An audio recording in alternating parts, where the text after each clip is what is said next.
don't mind. I know you've got to leave and you've got to leave. Yeah, we got to go. So, No, I don't. And I don't either. I thought I had something at 6. Well, my wife's gone now, so. That don't mean we can be in the portal. no, we're not. We don't need to stay just because we don't have somewhere else to go. I was gonna make sure you're All going right, here back. comes Wayne. So we're gonna find him too, right? Right. Just a kid.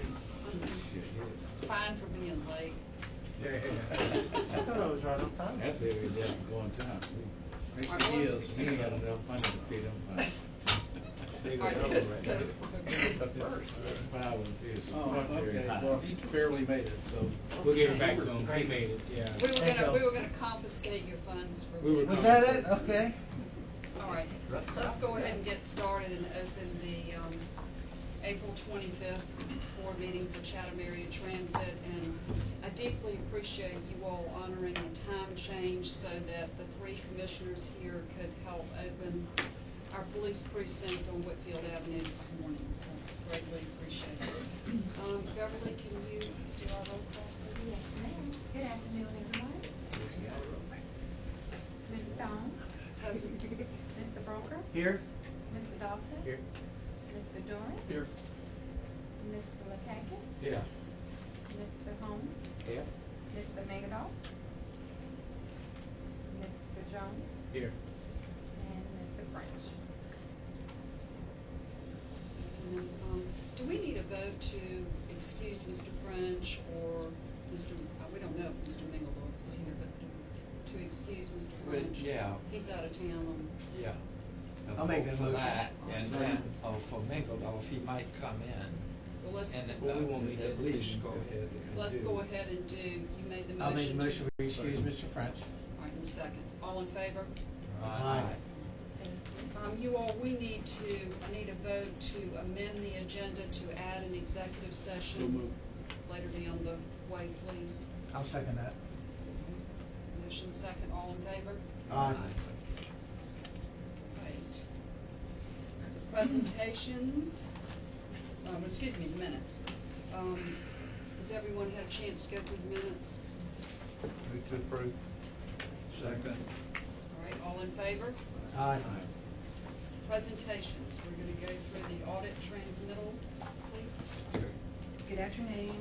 In your packet is a hard copy of the FY16 audit. Daniel and Duncan completed their work late calendar year 16, early 17. The report is unmodified, which means it's a clean report. There are no single audit findings and no internal control deficiencies. So all around a clean report. The net assets decreased $3.1 million. The main driver there is capital depreciation expense. So our net decrease is actually less than our capital fund depreciation expense of right at $4 million. And the complete package is available here, and I think you also got a copy at our budget workshop. Mr. Duncan was scheduled to be here. He must have been detained, so I will have him at our next committee meeting if there's any questions for him. All right, do we have any questions that we want to ask Yeah, Terry? outside of that, Out. if you've got any questions about the FY16 audited financials, I'll be happy to answer them if I can. Terry, I actually do have one question, unless Okay. anybody else has one.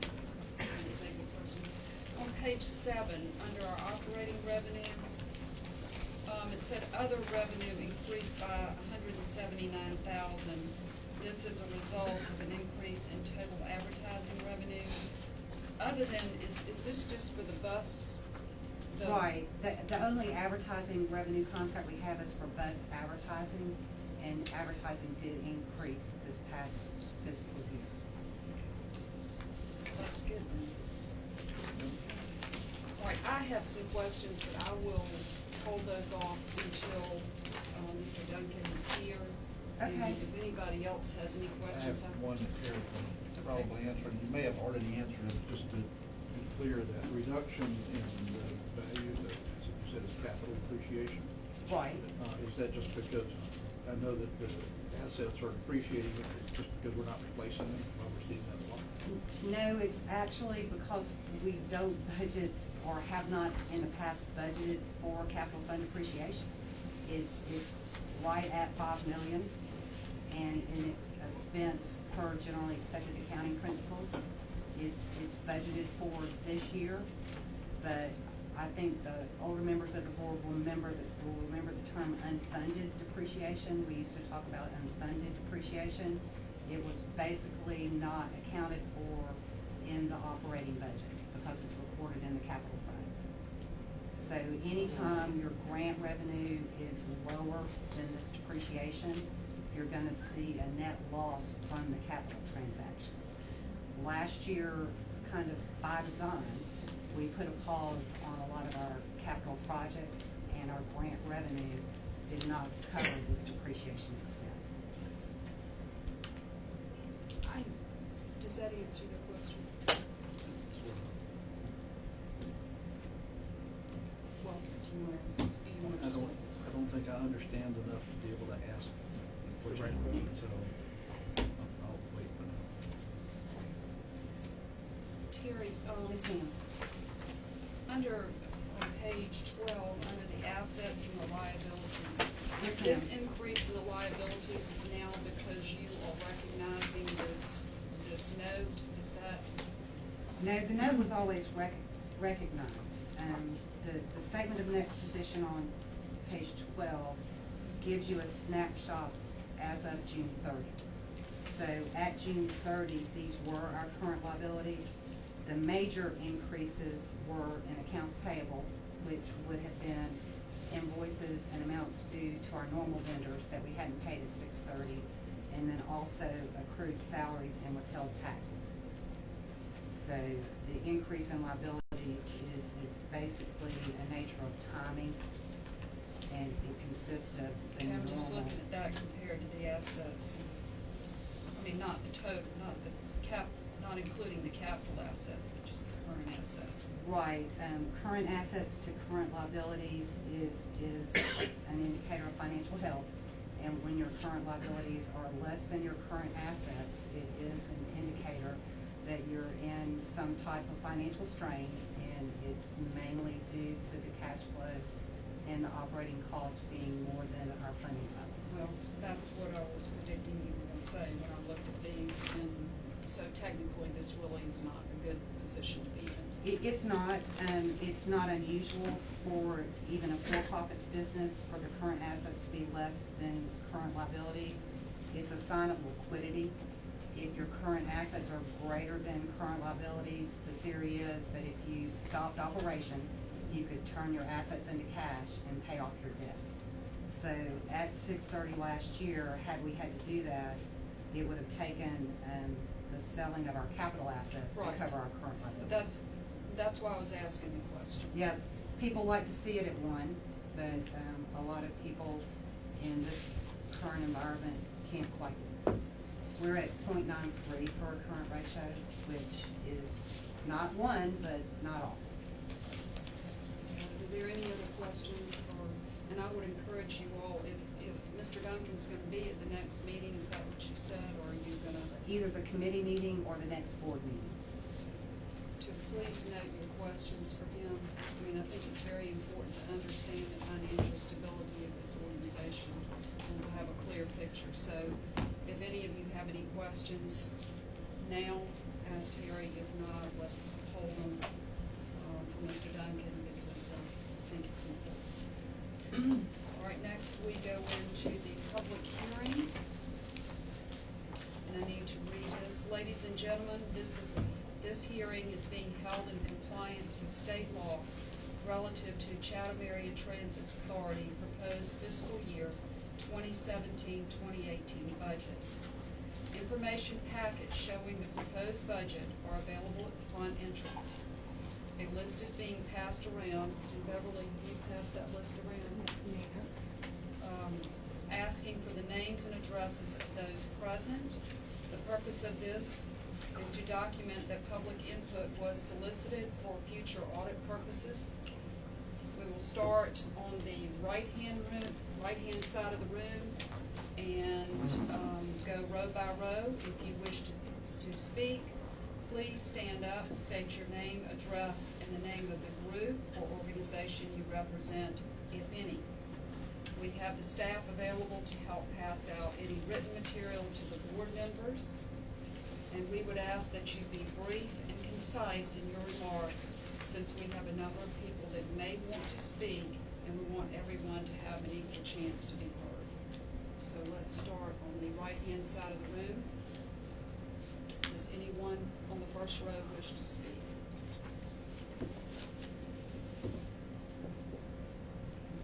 Anyone on the second row wish to speak? Okay. Anyone else wish to speak? Met our requirements? Then if that's the case, we'll move on. Next, we have the destination final study update. Oh, I'm sorry, yes. Skip about that. All right, so we have to do the public, had the public hearing, so we need to do the proposed budget presentation. So basically, the second half of the public meeting is the first reading of our proposed budget. For FY18, we're presenting an operating budget of right at $25 million. It is an increase of $3.3 million.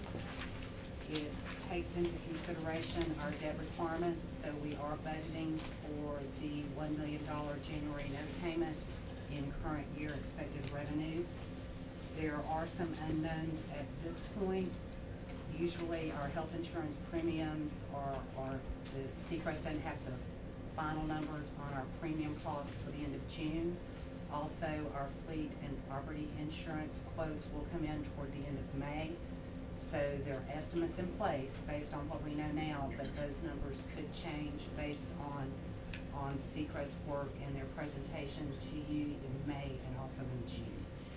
Outside of that, if there's any questions about the proposed budget, I'll be happy to answer them. Yeah, just a couple of things. You're projecting overall revenues increasing by $3.3 million compared to last year. Yes, sir. And it looks like, going down a little bit, that about half of that is coming from an expected increase in the millage. Yes, sir. The tax digest. Yes. How much of that is tax digest? 2%, but how much of that I know that you're estimating 2% growth in the county tax digest, but that 1.5 million, is all of that coming from 2% growth? No, there's actually in this budget a proposed request for a 0.15 mil increase. Okay. And then it says passenger fares are expected to increase 5%, so some of that additional revenue is coming from the passenger fare increases? Yes, sir. Is that a fare increase, or is that just better collections because of the new fare boxes? We're expecting the fare boxes, the motherboards, and the trims to increase the cash collections on the revenue side, but also an increase in fare revenue due to hopefully an increase in ridership. So, But the fares themselves, we're not looking at a fare increase. no, the So per this is just passenger better ride fare, collections no. and more passengers. Considering our declining ridership, why would you be projecting more riders? It's based on the fact that our last year's budgeted an increase in ridership, and we actually had a decrease in ridership. So you see an increase in fare revenue this year over last year's proposed budget because of the increase in fare Last year went collections. down. Yes. Okay, so how does this compare to the year before? Yes, I based my fare increase on an increase in ridership, and that did not materialize last year. I guess I want to be very careful that we don't get overly optimistic considering the way things have been going. Correct, yes. And wind up again next year having greater expectations than the results. Right, so the 5% in passenger fares is what we expect to see as an improvement in fare collections based on the efficiencies and the enhancements to the motherboards and the trims. All of that's about done now? April will have clean data. March is the last month where the data is. And the other components of the revenue increase are $125,000 increase in our operating assistance from federal grants, and also about $600 revenue increase in our agency category, which is comprised of the city's commitment to cover their cost on the shuttles and an increase to SSU revenue. Now, the shuttle, the city part of this, the shuttle system, we're gonna be looking at changes in that shuttle system. Right, yes. So these projections are based on if we continued the way we are in the city, paying the cost of operating the existing shuttles, or we anticipate No, the so changes? we're anticipating the redesign, and we've worked with the city team to make sure that our estimates are in line with the revenue that we're agreeing to the shuttle redesign. Okay. Because I think there's some questions that are gonna be coming up from some council members very shortly. Yes, sir, yes. About some of the stuff, and some of the numbers I was looking at on the cost of these two shuttles don't come anywhere near what we're getting. The reimbursement of this doesn't come anywhere near the operating costs of these things. Is that gonna be, is that Well, gonna this year continue? the city has agreed and has already paid half of the difference on the cost overruns. So for FY17, the city will be covering the cost of the services they've directed. And in the design of next year's agreement is the fact that they will cover the cost in two ways. They're planning to purchase the capital assets and then pay our operating costs less that capital part for the services that we offer. Right. And this is just a draft budget, so if anything changes and they tweak the routes a little bit, we'll still have next month to come in with the final proposed budget. Does this revenue increase also take into account the adjustments with the county on paratransit? Yes, the theory here is that the county will pay costs on the paratransit service. And have you met with anyone to get a stronger commitment from the county on that? I mean, are you all feeling pretty certain on that? We've had indication that the county will do what they can to meet their obligation and cover the cost of the paratransit service they're asking to run. Right now, we're in the middle of the analysis. CAT staff and county staff are speaking and meeting regularly. I think there is a planned review and presentation at the May 5th commission meeting. And throughout the next 30 days, we should be able to kind of firm up what we expect to get in the way of cost reimbursement. So this is based on our discussions we have so far. If that changes by the May board meeting, then we will alter the budget. Right. So the unknowns are the millage rate, the paratransit reimbursement rate, our insurance fleet, workers' comp, and health insurance premium cost. And as those numbers become known, we'll make adjustments to this proposed budget. So when we come back in May, some of these issues may be resolved and be known and final. But there are also some variables on the revenue side. We don't know what the feds are gonna do yet at this point. I mean, there's been a lot of talk about transportation. We don't have an accurate, reading on the digest yet that I know of. Unless James or Jay, you haven't heard anything. And so, I mean, I applaud you for being conservative and predicting a 2% increase in the digest. Hopefully, it could be better. It could. But we still don't know. I mean, in reading Squire Patton and Boggs' report, they still don't really have a real read. Right. So I think we've got to be conservative because there are just so many unknowns right now. There are. And if something comes out of the blue, we certainly have to amend the budget depending on what the feds do. And our process allows for and requires us to adopt a budget in time to recommend the millage to the county commission So that's why we adopt in May, to give the county time to consider our recommendation. Absolutely. But we also have the ability, if anything differs materially from what we've adopted, to amend, and there's no restriction as to when. So if there's material differences in our total revenue or our expenditures, we could amend as early as July to make those changes. And I mentioned to Mr. Culver that I would really like for Jack Kingston to come on behalf of Squire Patton Boggs to maybe give us an update of a read of what he's seeing and hearing as to what effect the budget is going to have on our federal allocations. Right, and we do use almost 100% of our annual apportionment, that $3.5 million, for operating assistance. So, I mean, with the board, I would like to hear from him. I don't know how the rest of you feel. If he's got any real sense of what Congress is going to do.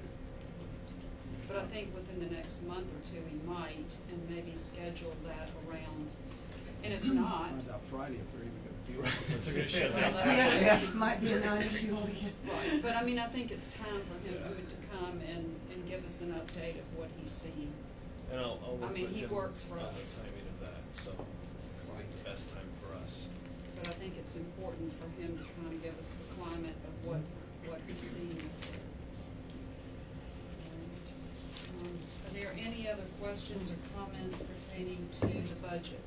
My only comment is how you ever manage to do something like this with all these contingencies out there, how you even feel comfortable coming up with a number sometimes. And that's just Yeah, moving yeah, target. it is always a moving target. We can do the best with what information we have today, and we can plan for alternatives A, B, and C depending on how the funding and the expenditures fall. So no one else has any questions or comments on the budget?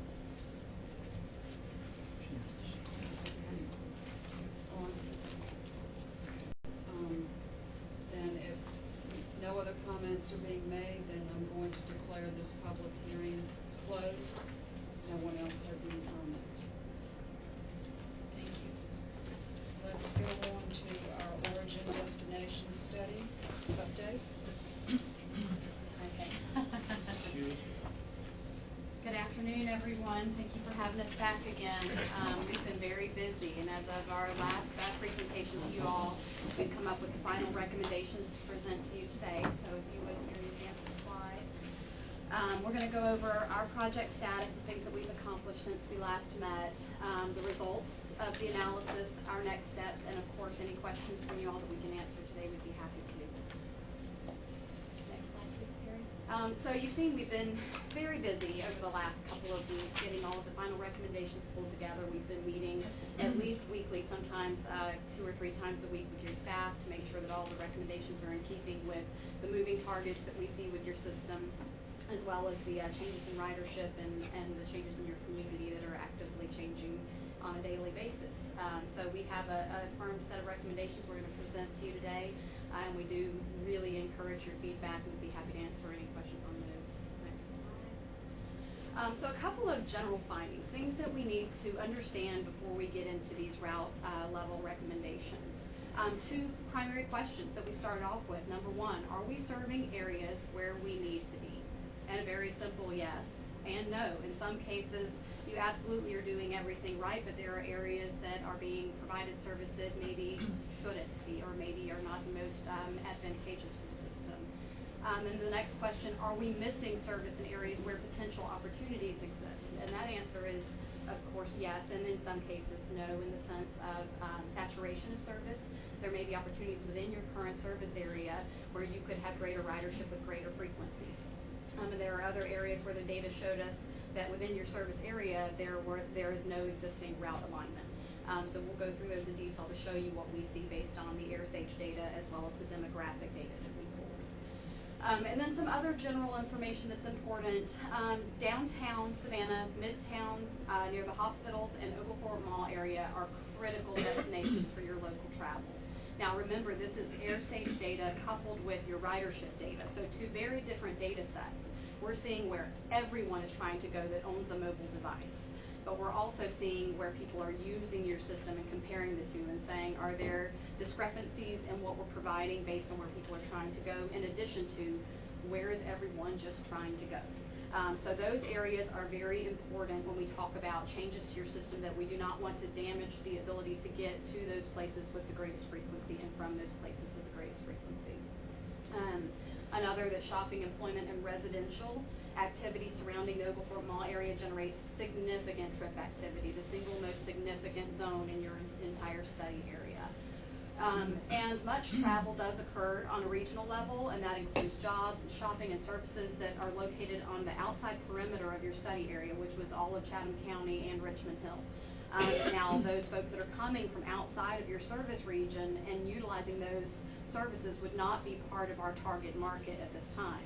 So there's a lot of noise that you'll see on the periphery, that some of that has to be pulled away because they are coming from outside your service area. And then lastly, travel patterns are primarily north and south oriented inside the urban core. So once people come from those east-west areas and get in the core, most of them are not trying to get from those locations east and west. They're trying to go up and down, from the downtown area to Midtown to Oglethorpe Mall to the south end. So that main primary corridor is really your trip hotbed. And a couple of other things that were not on that slide that are important to recognize: your system is very stretched.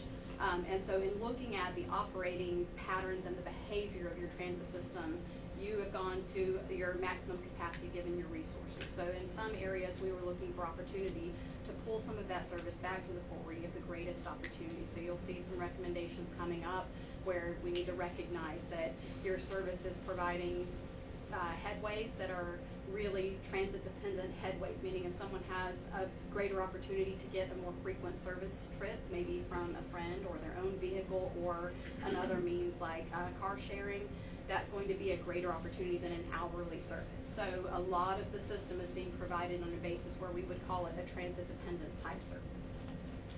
Yes, sir. And when you mention, north-south, are you talking about both the Abercorn, stretch and the waters as well? Absolutely. Okay. Absolutely, yes. And that's really a two-part. Yeah. The AirSage data supports that folks, once they get into the core, they're not trying to get on either side, east-west, as much as they're trying to go down that primary corridor. And yes, the Abercorn the Abercorn is much more active, but your 27-28 pair on waters Right. is absolutely active as well, Okay. supporting those trips. Next slide, Terry. So we have some goals that we need to recognize before we get into those individuals as well. Of course, optimizing your system performance, but also identifying opportunities for new service, and that includes improvement in frequency to better provide service in areas where you may already have a route. And then in general, improve service that's giving priority to those local resident travel behavior needs. Meaning that the greatest amount of your resources is not going to visitors, short-term and long-term visitors that are coming into the area, and we were able to distinguish between those two groups with the AirSage data. Next slide. So this is what we call the low-hanging fruit. We take the operational cost per passenger, and we see that there's a really significant break between those top three and the other routes where you're providing service. So Tier 1 recommendations are based on the performance of the existing routes. And so Route 20, 100X, and 11, which is Skidaway, Island, Coffee Bluff, Airport Express, and Candler, are the three that we're going to focus on for Tier 1 recommendations. Next slide.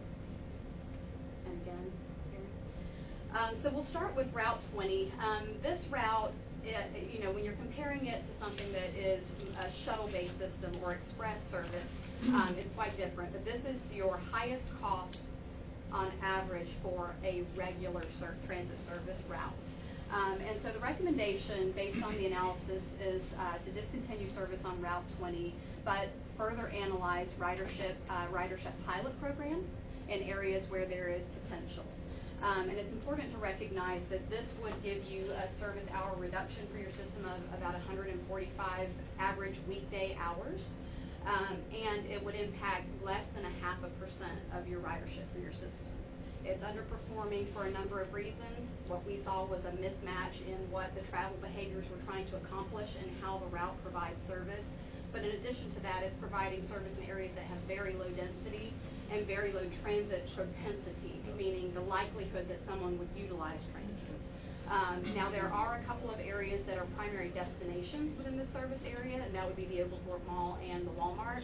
Those are highlighted with the red circles because they have service provided by other system routes there, and you can see that there are 4 options currently to the Oglethorpe Mall. You would have 3 remaining, and 3 currently going out to the Walmart. You would have 2 remaining. Any questions about Route 20 before we move to the next recommendation? Okay, Gary. Can I just ask one question? Are there any places to which the 20 goes that you would consider, fairly substantial destinations that aren't served by the routes? Not within this service area. Okay. No, sir. The next that we're going to look at is the 100X. This one has had great dialogue between the board and your staff as well as our planning team. And the recommendation is discontinuation of 100X. However, a modification at the same time where Route 3 would provide service to the airport as well as a stop closer to Gulfstream, and those are highlighted with the red circles as well. We heard from your staff as well as the drivers that that's a very important area to continue to provide service. And Terry, if you hit the next slide, please. You can see that this is Route 3, which already has service in proximity, so with some minor modifications to that route, you would be able to continue providing service in that area. It would not be express service, however, you would not discontinue service to those destinations. And so by discontinuing this service, you would have a reduction of 258 average weekday hours, and again, you would have less than 0.5% of impact to your current ridership. Any questions on that service recommendation? All right, next one, Terry. And the next is Route 11. That was the third one on that bar graph that you saw. Again, low propensity, low density areas for a significant portion of the route. And this one was a recommendation that came about also because of duplication of service, meaning that there's redundancy in how the system is providing pickups and drop-offs within the primary service area, which is the downtown to the hospital. And so when we analyzed this route structure, we saw that there were other opportunities on other routes that were actually performing better within the primary destinations and origins. And so they're utilizing the other routes and not this route. And so there is a great opportunity for them to still get to where they're trying to go using the other routes that are already in the system.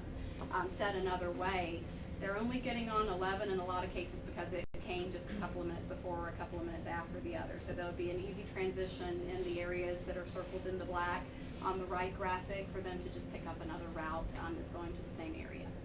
And so discontinuation of Route 11 is recommended. That'd be 143 average weekday hours saved, and again, less than 0.5% of system ridership impact.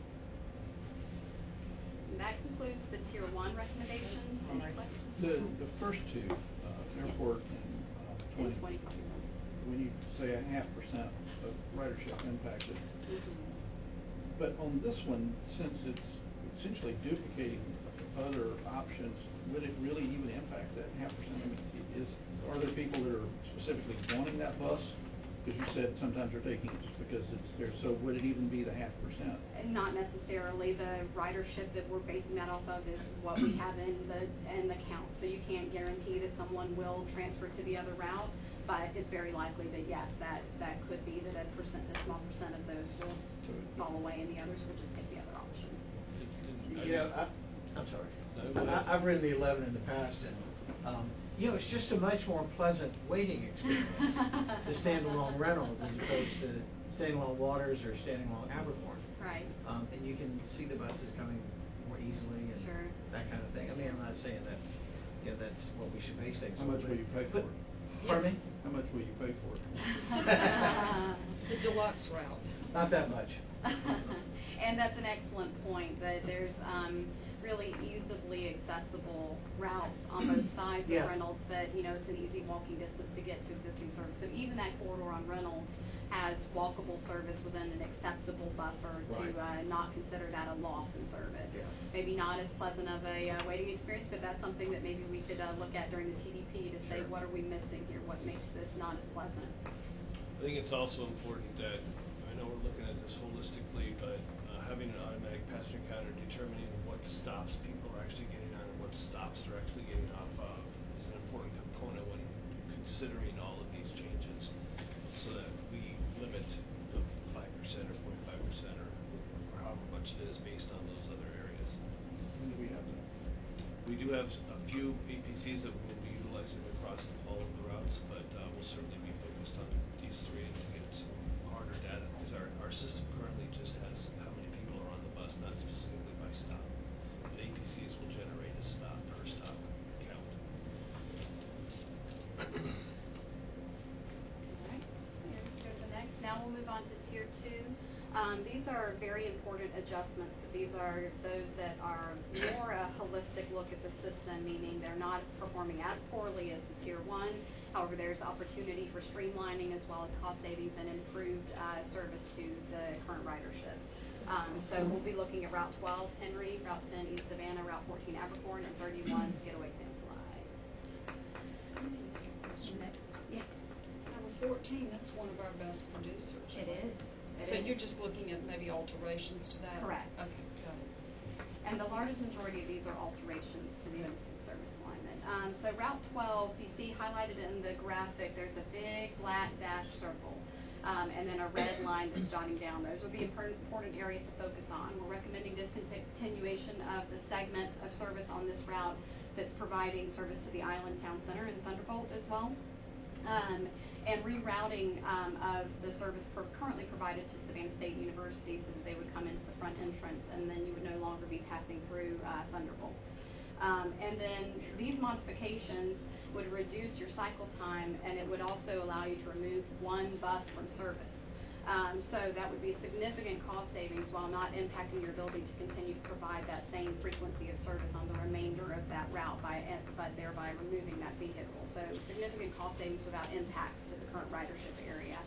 And then there's another option in this one, so it's kind of a menu or pick your own adventure, that you could also adjust your frequency and remove the 30-minute frequency and change it to a 45-minute frequency, and then you could reduce by an entire additional vehicle. So this is one of those routes where with some streamlining you could really have some significant impacts to your average weekday budget and maintain your frequencies or adjust them very slightly. Any questions on this route? You don't have any kind of a service hour count?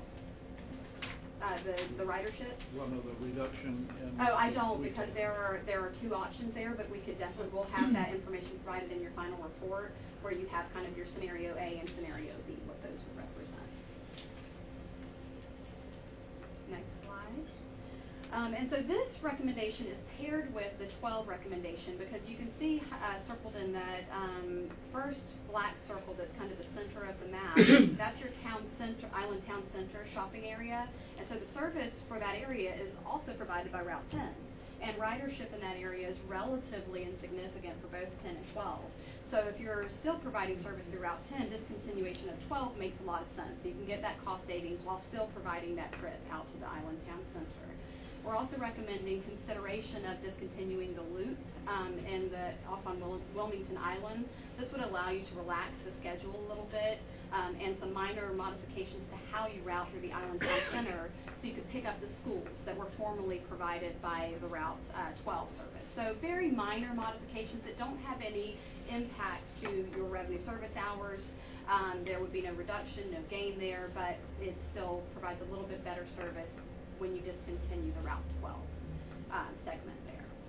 Any questions about this coupled recommendation? Okay, next slide. Now 14, it's a two-phased recommendation. So the importance behind this recommendation is we recognize through travel behaviors, not only on the AirSage data side, but also from your APCs, which were run on this route, that people are trying to get between downtown and the Oglethorpe Mall primarily. You have a significant number of trips coming from the Savannah Mall area and coming to the Oglethorpe Mall, but the majority of those trips are trying to continue to the downtown area. So the Oglethorpe Mall and the downtown area are your primary focus, and so we need to focus on trying to improve frequency between those 2 points. And so by splitting in phase one, splitting Route 14 at the Overport Mall area and having a north Abercorn alignment and a south Abercorn alignment where they overlap at the Overport Mall, you would be able to improve your frequency in the area where you have the greatest demand. And then you would also be able to make modifications to the south side independently of the impacts to the Overport Mall and downtown area. Also, when your hybrid vehicles come on board, your electric vehicles come on board, it would be important that you wouldn't be able to provide service to that whole alignment without some serious implications to how they would recharge. So your ability to provide that service with those vehicles is also contingent on being able to split a route in this way. So it has two sides that are very important for the future of this route, but it would also provide that improvement for folks that are trying to get between those two areas. And so then it also offers an opportunity for phase two, after you make the improvements for that frequency in the downtown area. Phase two would be that you might have some greater demand on the south side for something that looks more like a circulator that also serves Walmart. So that gives you the ability to make modifications to that southern leg and have something that does something a little bit different but does not have negative impacts on their ability to get to the downtown area. Yes. What kind of an effect does it have on the route that serves Phillips Winters that goes back in on what is that middle route? The south leg of the Yeah, because it doesn't go back into Every Phillips Winters every time. Every It's other. like every other. Yes. We're not recommending any modifications to the service for the southern leg of the trip, so it would be as if it were still operating. The only change, as it is, the only change that we would recommend is that there would be a transfer of the Overport Mall to continue on to the downtown. So service would be provided as it is on the southern leg.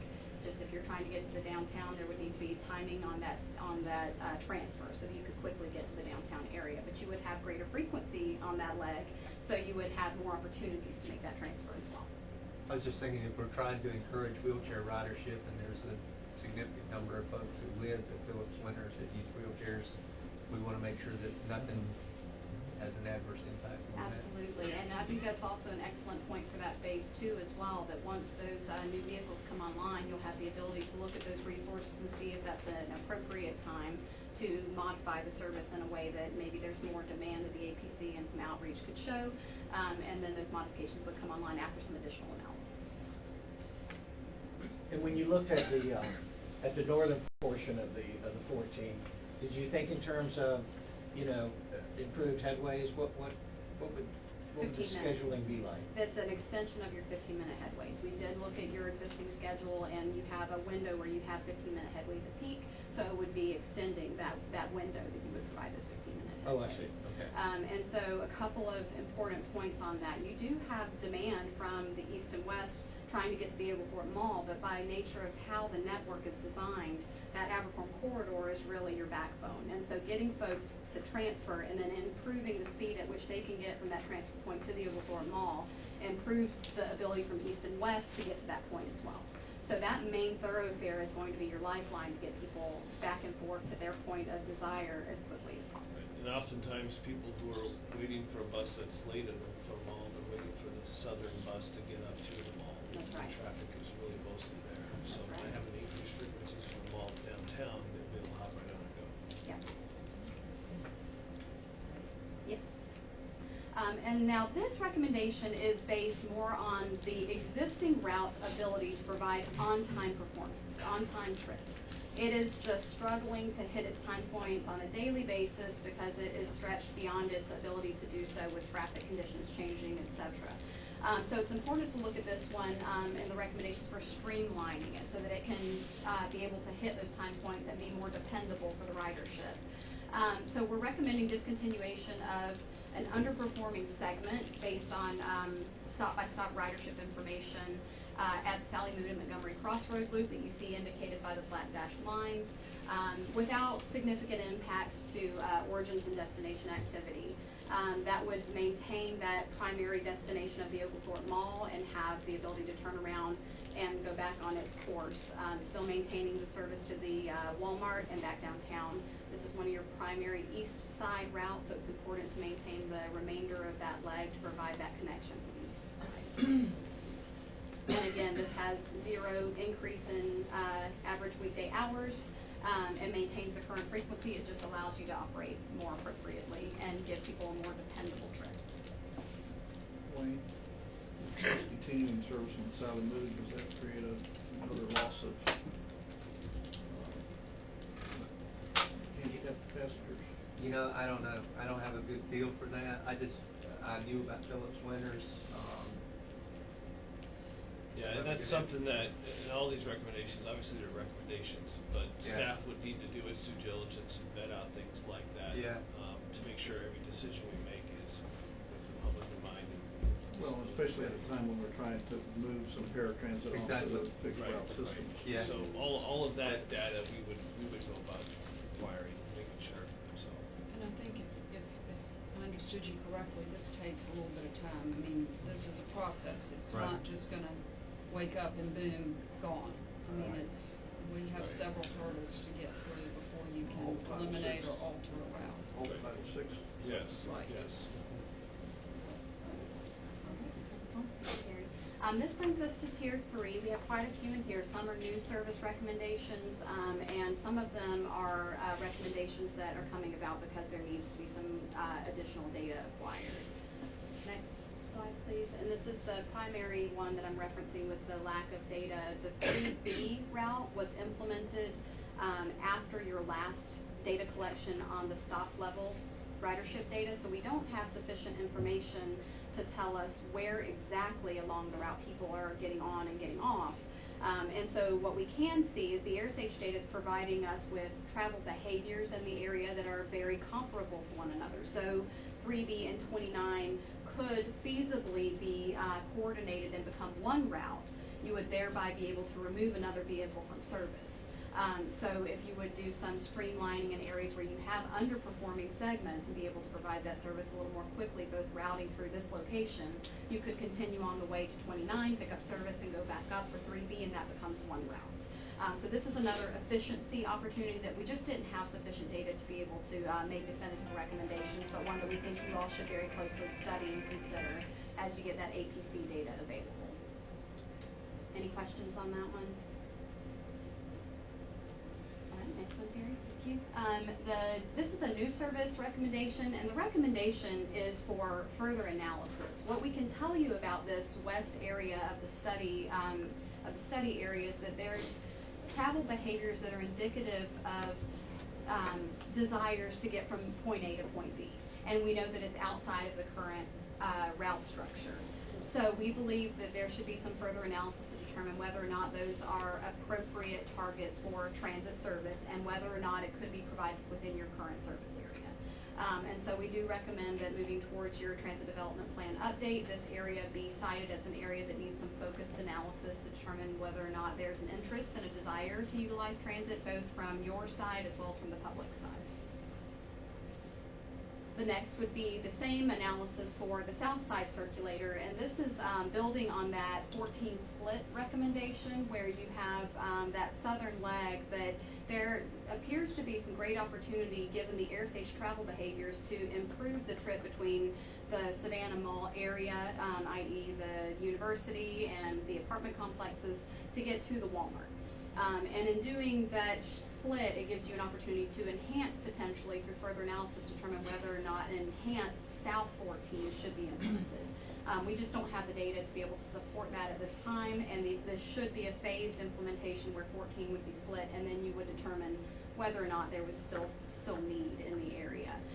So this should be another one of those areas that has kind of a target on it for further analysis when you perform your TDP to see if that 14 split should sustain an improved south leg.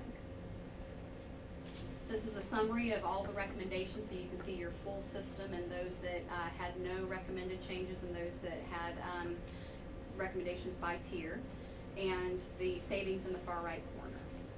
And I am happy to answer any questions that you all have. And we do, I'm sorry, Terry, if you would hit the next one. We anticipate the final report being to you May-June timeframe. The nitty-gritty detail behind all of these recommendations will be in that report so that you can see how the AirSage data in a numerical fashion as well as the math impacted the recommendations that we made. Are there any questions? Yeah, back up to that last slide again. This one or back further, Ms.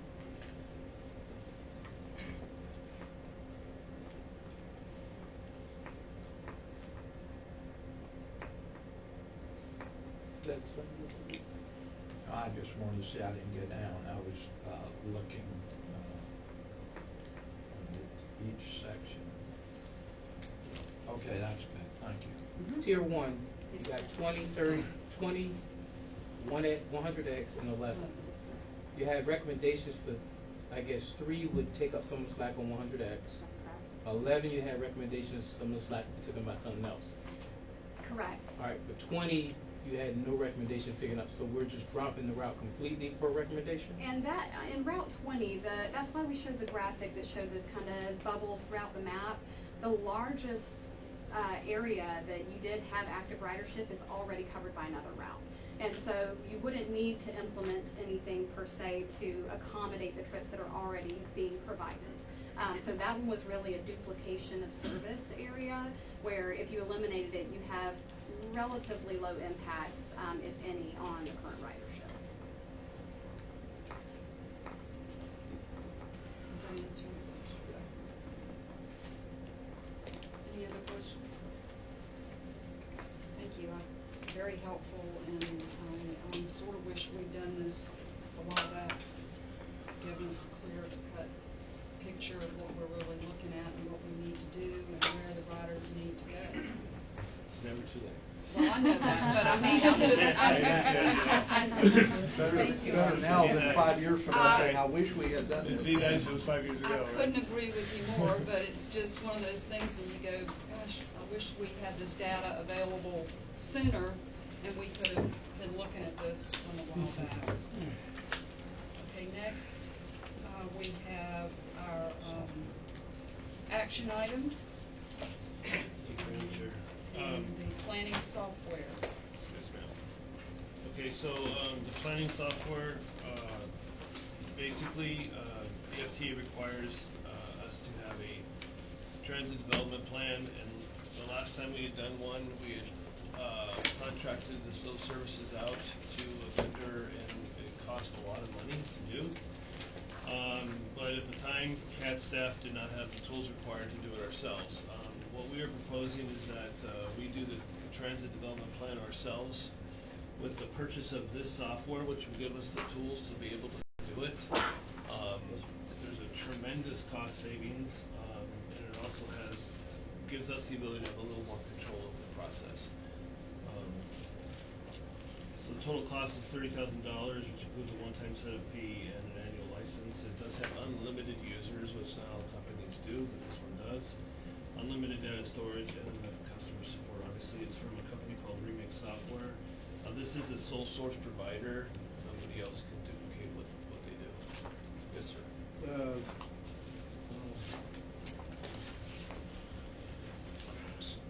Acronyms, the TDP, is every 5 years.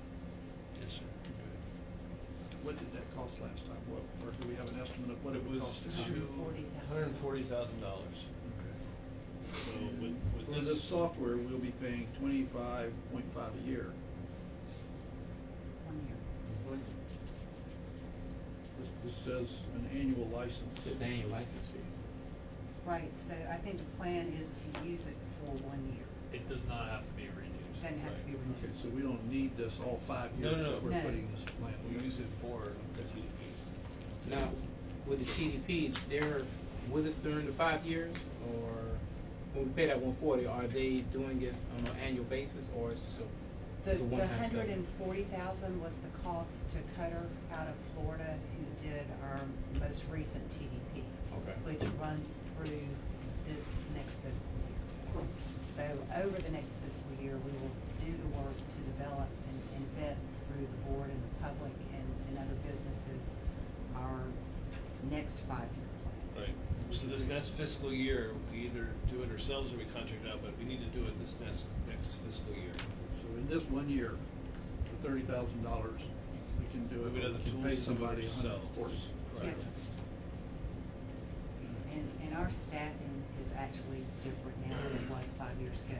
We do have internal staff that can do this That can do it. My next question was gonna be, do we have the staff to Yes. manage? I assume you're saying they have the skill sets, do Yes. they have the Yes. time? Yes, sir. Yes, sir. Another thing is too, is this gives us a very quick snapshot on Title VI analysis, which is gonna help doing the results of what we just heard and modifying routes, so it's kind of a two-tier benefit. Well, I certainly don't mind creating more work, but grant if it saves us money. So Either you both. feel- you feel that. And does this software give us any other information that would be helpful otherwise? Do you wanna get some details for them, Grant? Yeah, sure.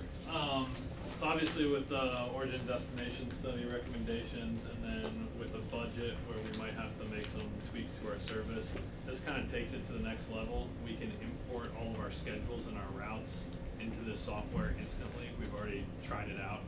Basically you can tweak the schedules, tweak the routes, and see how that impacts your bottom line, and also how it impacts the demographics in your service to the minorities, low-income individuals, people who don't have cars. I mean, they pull in all of the census data into one central location and basically tells you what changes mean to your service and how it impacts everyone else. So it's a really nifty tool. We did the demo about a month ago. We've talked to other agencies who have used it, and they had glowing reviews of the product. And so I think it aligns pretty well with where we want to go with the TDP. And yeah. Remember some of the agencies that did use this? In the state, MARTA and Athens both use it, and both gave it great reviews. I talked to both. So this helps you do the TDP in-house. It sounds like this would also be useful as we're looking at over the next few months of restructuring our routes. Yeah, absolutely. That's where we critically need this tool. This saves a lot of time. So this doesn't just save us money on the TDP, Right. this provides us additional benefits as well. Right. The whole Title VI analysis that it generates. I mean, once you import your scheduling information, your routing information, it will spit out a Title VI report for you. Granted, you have to write up a report, but all the information is right there, and that's something that takes us a significant amount of time. So we use GIS internally, but our server can't really support GIS as well as it should, so it takes us a really long time to get some of this demographic information. But this is all web-based, so it's Any other questions? Do I have a motion? So it doesn't require any upgrade of our no server? upgrades, and actually once we purchase the license, then it has as many users as our agency wants to have access to it. There's no limit on that. So we can allow our entire staff to use it if they want. And also there's a tool that you can create routes and post those maps of those routes into a public interface to potentially, if we saw a new service that we were interested in, allow the public to vote on it and actually get input from the public on those new designs. So there's some really nifty tools that are part of this. It's like a simulation? Yep. Exactly. Move to approve? Page 6. On page 6, I see where it says year-to-year pricing, and I also see where it says committed terms. Is this just like a contract or something like that? Proposal. A proposal? Because it says 3-year term. That's why I'm asking. There is that option. Okay. But staff is recommending the 1-year purchase at this time. Would we come back in a year and decide we want an additional year, or are we just starting over it, do we get the 25, or are we paying 30 again? That's 25. There's so much. The setup fee is 5,000, so that's the one-time. So if the board determines another year, then we would come back to the board for that. So there's no penalty for waiting. No. That's the price good enough. There's been a motion, properly seconded.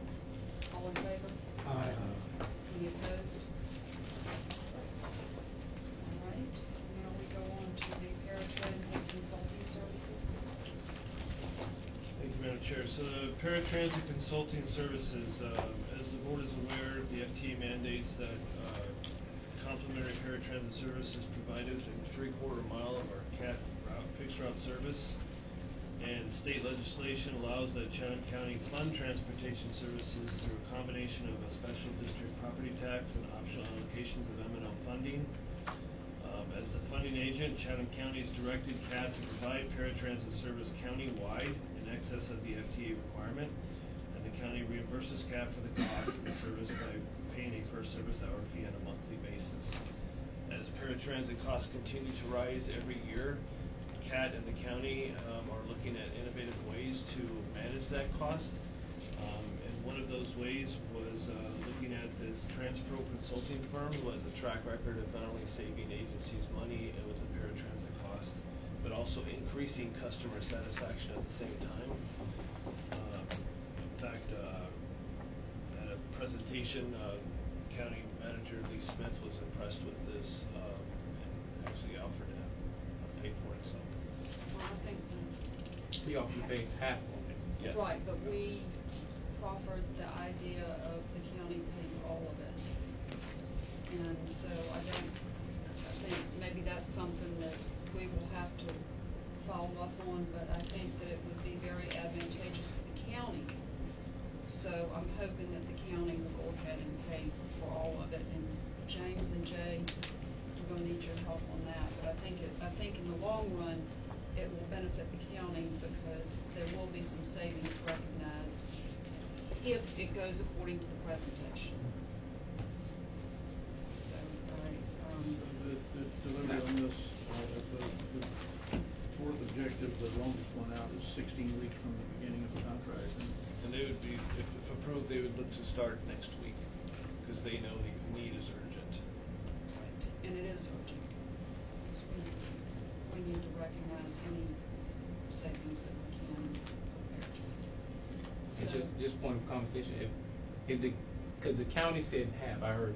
Right. If we can't get the other half, where do we stand from that point? I'm just asking. In the FY18 budget, there are funds allocated for consulting and planning services, so we would be able to cover it out Okay, of I just want to operating make sure, just in case. I mean, it's not, I'm No, I not saying agree against with it, you. but just in case. Absolutely, we can't count on something we don't know whether for sure it's gonna happen. By the final delivery will be on FY18. Yes, as the preliminary status update and results will be given in July, at the July board meeting. That is the plan, to have that firm come here and give us an update and to show the ROI at that point. And what was that date? I'm sorry? What was that date again? The July board meeting? Okay. Are there any other questions or motion? So we'll move that we Second. purchase the service. It's been motioned and properly seconded, all in favor? Aye. Any opposed?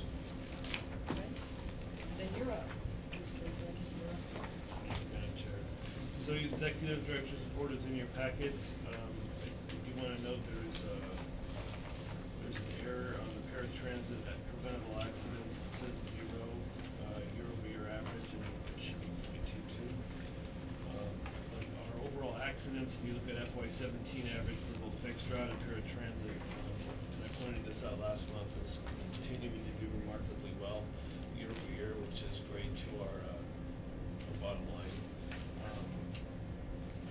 And if you flip the page to the next page, really the KPIs, we're on track with most of them. The miles between distance failures, we're still under the 12,000 miles that we set a mark for ourselves. About 6 months ago, we discussed these markers compared to the average in the industry, and that was kind of a strict marker for us, but we kept it in there. But this is obviously due to the age of the fleet and the vehicle breakdowns, which our new fleet replacement is hopefully will improve that. And again, I just want to point out the on-time performance, 90% is remarkable. Mr. Backer is here, and he can provide a legislative update as well. I believe he has a PowerPoint. Yes. If the board doesn't have any questions, we can get that started. I have some time. Yes, sir. Do we have any sort of delivery schedule on the buses, the new buses? Yeah, Steve, you wanna give the report on the latest? I believe one is coming in December. Yes. We got one coming from Gillick in December. And the reason why we got that is they jumped us in line so we can have one for the Georgia Transit Association annual conference in Savannah. So we jumped in line, but the rest go on the assembly line. May 2018, and within 30 days after assembly line, we'll start seeing 5 increments each month. And the So electric buses, the state is moving towards a state contract for electric buses, so we wouldn't have to do our own individual RFPs.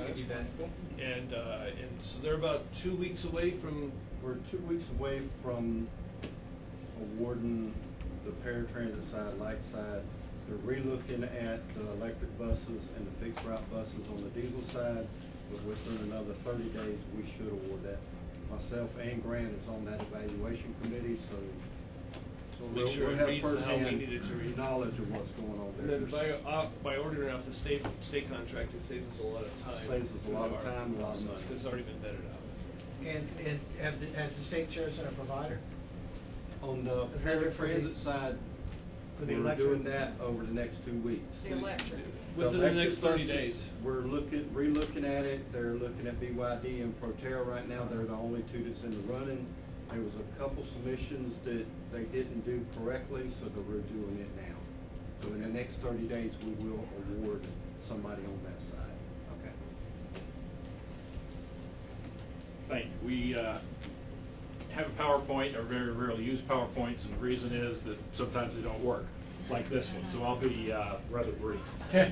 Legislative session kicked off January the 10th, ended at the evening of March the 29th. Curtis Culver was there with me to enjoy the activities that went on until about 12:50, actually the morning of March the 30th. There's no enjoying. It was a long, grueling day. 5 items of interest in closing the session down. HB 134, which was the initial ACCG trans-splost bifurcated T-splost that allowed a 5-year T-splost with a 20-year splost for transit, did not emerge in that form. It simply emerged in a format that clarified some glitches that were in the initial T-splost legislation and corrected a couple of things. One, most notably, the fact that counties could issue bonded debt based on T-splost revenues, but cities could not. So that was corrected. That bill is slated for signature by the governor. He's already signing bills and starting through that process. The heavy vehicle taxation issue that we were going to pursue, we determined through talking with revenue and some of the tax commissioners that that tax attaches when you pay your tag fee for heavy vehicles. Public transit does not pay a tag fee for heavy vehicles. There's no way for that tax to attach. There's no way for the tax commissioners to collect that tax. There's no way for the revenue commissioner to collect that tax, nor are they interested in trying to collect that tax. So that language does not affect us. House Bill 201, which is the legislation that would reinstate the excise tax exemption on diesel fuel for transit systems that sunset back when HB 156, the Transportation Investment Act, was passed 2 years ago, is sitting in the Ways and Means Committee and is ready for a hearing the first of next session. We have very good support for that within the body, within the leadership, with all of the other transit operations as well, and are fairly assured that that legislation will move forward next session. HB 604, as you will recall, was our trans-splost legislation. We initially thought we were going to have to go through a constitutional amendment, which would have required a vote of 70% of the legislature and then being on the ballot for the voters around the state to approve something that is essentially just a Chatham County issue. We were able to modify that legislation so that it would call for a referendum in all 159 counties with no connection to property tax, but in calling for the resolution, or in passing the resolution to call for the election, that would authorize up to 1 cent of sales tax for up to 40 years for transportation purposes defined exclusively in this bill as transit-related capital, operations, and maintenance expenses. In that resolution would also then be language that would call for a rollback of any property tax devoted exclusively to transit upon passage of the Trans-Plas referendum to levy the tax. That is ready to go. We are going to be working with GMA and ACCG over the interim because of the way the bill was crafted. There are a number of items in it that really do not apply and would be virtually unworkable. So we'll be working to eliminate a significant amount of language to move from about an 11-page bill, to about a 3 or 4-page bill that will be ready to probably be reintroduced as a pre-filing in the fall to move forward with. Finally, the big item out there is transit governance and funding. The Senate had a bill, the House had a bill. The bills crossed halls, and the Senate bill became the House bill, and the House bill became the Senate bill, and we were told all through the session, we're going to conference, we're going to conference, we're going to conference. Well, at 6 o'clock on the final night, just as the fire was beginning to blaze under I-85, the House called a special Rules Committee meeting, voted out and introduced a new bill, H.R. 848, which set up the House Committee on Transit Governance and Funding. It passed 172 to 11. That is on the governor's desk, but since it's a House vehicle only, it does not require his signature. I spoke to the governor's chief of staff this morning, the speaker's chief of staff this morning. The speaker is planning on making these appointments sometime in the next 2 weeks. We have letters on his desk. I confirm that they have them from the chairman, from myself, from Ann Purcell.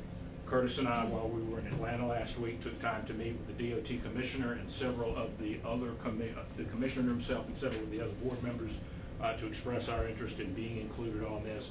The way it is structured, excuse me, is the governor will appoint 4 members of the House. One of those will be the House Transportation Chairman, who is a friend of transit. The other will be a rural legislator. There will be 4 individuals who are either operators of transit companies or counties that operate transit, 4 citizens at large, and then the executive director of MARTA, the executive director of Greta Certa, the transportation commissioner, and 10 individuals representing each of the metropolitan planning organizations of the state. That last list from the DOT commissioner, MARTA, etc., down are ex officio. They simply sit on the panel and do not have a vote. They have a voice. We are pressing to get our executive director named to this body. What I would like to request is a follow-up letter from each of the board members to the speaker with a copy to Ron Stevens urging that CAT have a seat on this very important body, in that we are the second oldest transit system in the state and run the most complete transit operation of anybody else in the state. I will provide that to you through our executive director, and would appreciate it if you could follow through with that, and I'll get that out to you this evening. I've communicated with Ron Stevens as well earlier today. He's on his boat on the way to Canada, so we're trying to coordinate, figure out, has he done what he said he was going to do yet? I'm pretty sure he has, but I've asked him to make a phone call into the speaker's office just to make sure that this is on their radar screen, and they know that this is very important from our local delegation. Mike, that would be a voting seat or ex officio seat? The seat we are after is a voting seat. Most likely, if the MPO will have a seat, so we have already talked with Ron Stevens about directions that would go to the MPO, that the legislation intends that to be the director of the transit service within that area if we do not get this seat. But we need the voting seat, because that's where decisions on how regionalization is going to take place, on how funding is going to take place, how governance is going to take place, and basically, most importantly, what role the state is going to play in helping to fund regional and local transit systems throughout the metropolitan areas of the state. And that is the deliverable. The House budget, the final budget had $1 million in the budget for study, but that money does not exist because that money was tied directly to the passage of the Senate Study Committee bill, Senate Bill 8. It was taken out of a $10 million pot that Greta has, so it is back in that pot with Chris Tomlinson and Greta having a seat at this board. It's entirely possible that Greta could decide to fund some of this study. But that's where we stand right now. By May the 15th, I'm anticipating that we will have these appointments made. Regardless, we will have a seat there, whether we're at the table in a voting capacity, at the table in a non-voting capacity, and I will be attending all of those meetings to whisper into the appropriate ears that need to be whispered into to get our positions very, very strong at the table. But that does not take the place of having somebody like Curtis sitting at that table, having operators sitting at that table. And Mike, you're going to send these letters to us for our signature, is that how? I will send a draft to you for your signature. And if you will put it on your letterhead, and then I will give you the email address. I'll give you the appropriate mailing address, but email works fine. I talked to Sparrow this morning again, and he said, yes, they got them by email. That's perfect. A lot faster. They get them instantaneously. Questions? I think, Bill, did you have one? Do you think it's more important that we have 10 letters that basically say the same thing versus, you will have 10 different letters. Okay. I'm not going to, I do not want this to be a form. I have Form lived letters. definitely form letters. That's called AstroTurf in the trade. No, I will provide you 10 individual letters that will have some variation in there. Mike, I mean, it just seems kind of odd that we got left off this thing. I mean, that we have to sort of, compete with everybody else when, here we are, the second largest system in the state. And, that we don't automatically have a seat at the table. I mean, is that an indicator of, where the power lies in Atlanta, or? It is an indicator of just how far apart the House and the Senate were. We were assured of a seat on the board in conference committee, both from the Senate and from the House leadership. The problem was they couldn't come to terms with opening the bill up on the floor to the number of amendments that they knew they were going to have.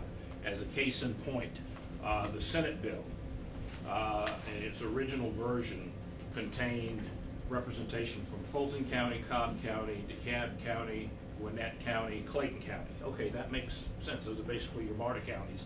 And one of the senators amended it so that the chairman of the Spalding County Commission had a seat on the board. Well, there is no transit, but I'm aware of it in Spalding County. Right. So that's kind of the issue that you got involved in.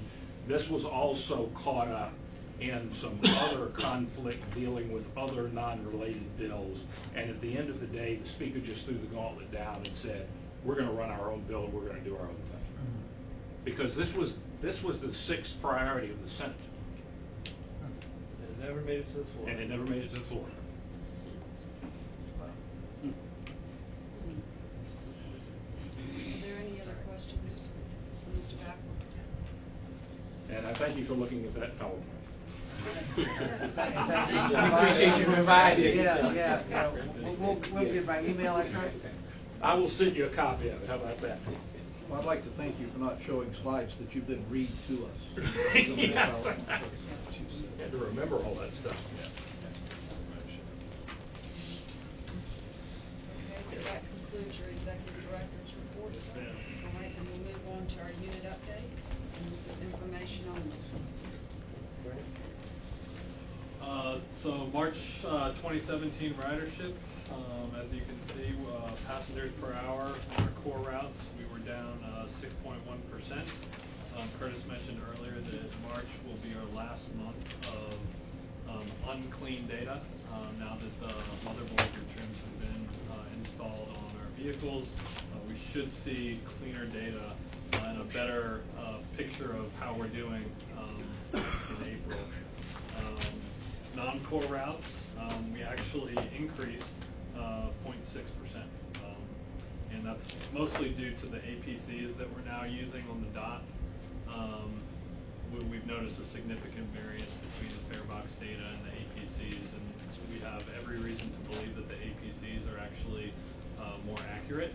And so comparing APC data to fare box data from last year isn't really fair. So we're probably going to adjust that next year or next month until we have 2 months to compare APC data to. So, any questions? Questions for Brian? Just glad All we're right. doing these orders and destinations. Yeah. Service delivery update. Thank you, Madam Chair. I just want to real quick, I don't know if Ward was at our workshop, but I want to introduce Michael Brown, who is our new Chief Operating Officer and Deputy Executive Director. Just for the board members who have not met him. And if there's any questions on the service delivery update, the information in your packet, you can address them to Mr. Brown, but he wasn't here in March. But we can still I'll do my best. answer the questions. We'll double up in May. Fair enough.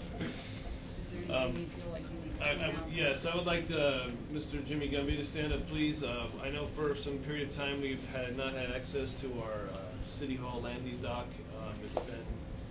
They built the dock and then they had it, and then we had it delivered and they installed it. So what is the latest? So tomorrow we'll start our service back at City Hall Landing. They finished up today. So for county commissioners, we'll be the first group to get to utilize the new City Hall Landing.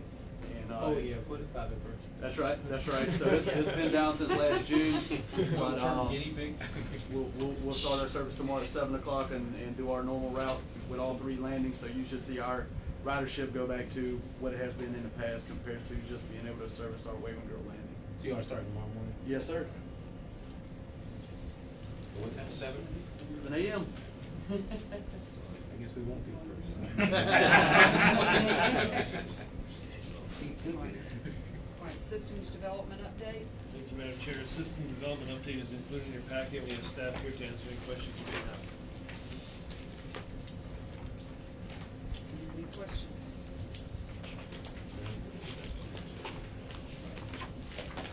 No questions?